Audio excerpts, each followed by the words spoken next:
In this walkthrough, I will show you the complete VettyDrive rental workflow in 6 steps. First, a renter starts from a public website request. That website matters because it gives the operator a credible direct booking presence, not just a scattered message thread. Second, the request lands in the operator dashboard for review. A request is not a rental yet. Staff still confirm dates, vehicle fit, pickup details, renter information, payment mode, and deposit expectations. Third, the operator creates the rental package. This connects the vehicle, rental window, renter details, payment or deposit mode, and private renter workflow. Fourth, the renter completes the private workflow. That is where license details, insurance proof when requested, agreement acknowledgments, deposits, signatures, and inspection evidence come together.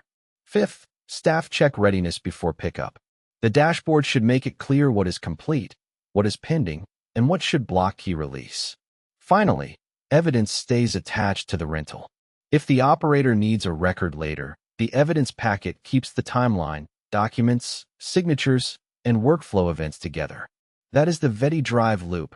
Create demand, review the request, build the rental, guide the renter, check readiness, and preserve the evidence.